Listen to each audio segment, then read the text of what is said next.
E se um grande segredo sobre fé estivesse escondido bem na nossa frente, num evento que acabou de acontecer? Pois é, recentemente uma coisa bem rara aconteceu. O sétimo dia de Hanukkah caiu exatamente no Shabat, o sétimo dia da semana. E nessa análise, a gente vai descobrir a revelação incrível que essa convergência nos traz. Então, a grande pergunta é essa: o que estava ali, oculto, nesse encontro raro entre o sétimo dia de Hanukkah e o sétimo dia da semana, o Shabat? Tinha um segredo muito poderoso ali, só esperando para ser notado. Ok? Vamos mergulhar nisso e descobrir o que é. O que a gente teve aqui foi, basicamente, um encontro de dois momentos de perfeição. De um lado, a gente está celebrando um milagre. Do outro, a gente tem um mandamento para descansar. Vamos ver o que cada um significa de verdade. Olha só, aqui a gente vê duas ideias muito fortes encontrando. A sétima vela de Hanukkah, ela representa um milagre que ainda está acontecendo, uma história real de provisão. Ao mesmo tempo, a vela de Shabat nos chama para parar tudo, para descansar, para entrar num pacto de paz. É a ação e a inação, o milagre e o mandamento, um do lado do outro. E é justamente nessa junção que a primeira revelação aparece. E esse encontro nos leva para a primeira grande sacada, algo que a gente podia chamar de a matemática da fé. Parece complicado, mas é uma proporção super simples que, olha, tem o poder de virar a chave da nossa perspectiva sobre confiança. A proporção é essa, 7:1. 7 partes de prova concreta contra apenas uma parte de futuro incerto. Pensa bem, 7 dias de milagre que já foram vistos contra só um dia que ainda vai chegar. Fica muito claro, né? De um lado, a gente tem essa prova gigantesca, os 7 dias de milagre que já aconteceram. Do outro, só um restinho, o único dia que falta. A balança da evidência não está nem um pouco equilibrada. Ela pende, e muito, para o lado da confiança. A pergunta muda completamente. E aqui está a virada de chave. A fé deixa de ser aquela pergunta cheia de ansiedade, será que vai dar certo? E vira uma afirmação cheia de certeza, baseada no que já aconteceu. A dúvida do primeiro dia dá lugar para a certeza do sétimo.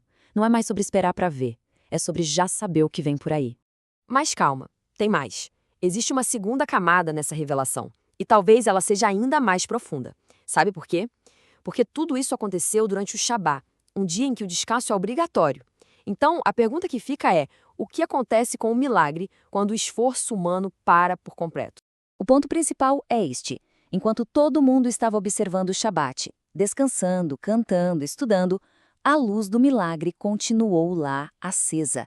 Ninguém estava vigiando, ninguém estava se preocupando se ela ia apagar. O trabalho humano parou, mas o milagre? O milagre não. A lição aqui é simplesmente transformadora. Ensina pra gente que o poder de Deus age, quer a gente esteja se esforçando ou não. A luz continuou queimando não porque alguém ficou ali cuidando dela, mas porque a fidelidade de Deus era o que a sustentava. Isso faz a gente pensar, né?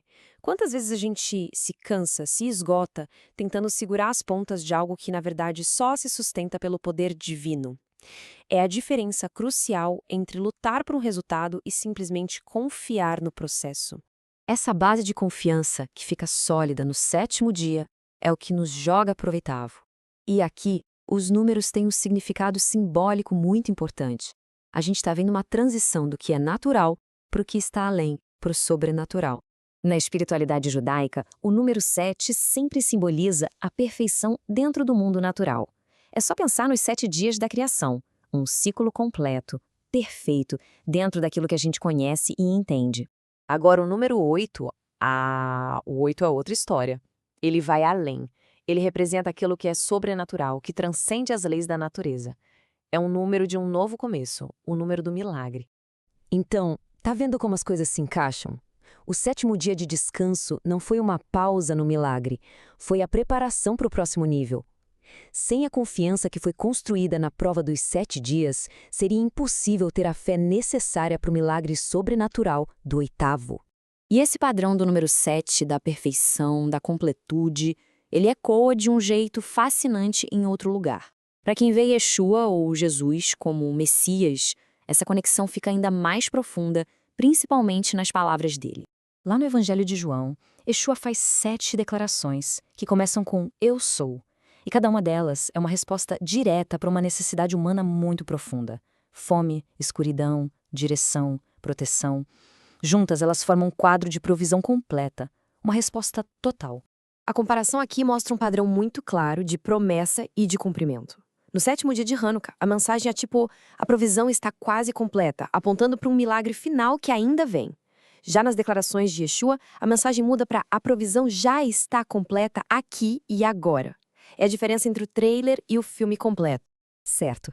E o que a gente faz com tudo isso? Como é que essa revelação toda vira algo prático no nosso dia a dia? A resposta está em aplicar essa mesma lógica ao nosso próprio 8º dia, sabe? Aquele desafio que parece simplesmente impossível. O desafio é aplicar essa proporção de 7:1 na própria vida. Primeiro, parar um pouco e identificar 7 momentos, 7 áreas onde a fidelidade de Deus já foi mais do que provada no passado. Lembrar bem deles. E então, com essa base sólida de evidências, olhar para aquela 8ª área, aquele desafio de hoje que parece impossível e que exige uma confiança que vai além do natural. Porque a lógica do 7º dia nos ensina algo muito poderoso. O mesmo Deus que foi fiel por 7 dias, mesmo enquanto a gente descansava, vai ser fiel no 8º. A mensagem de Hanukkah não é só uma história antiga, é um convite. Se a prova do passado é tão grande, tão esmagadora, qual o 8º dia impossível a gente ousa encarar hoje?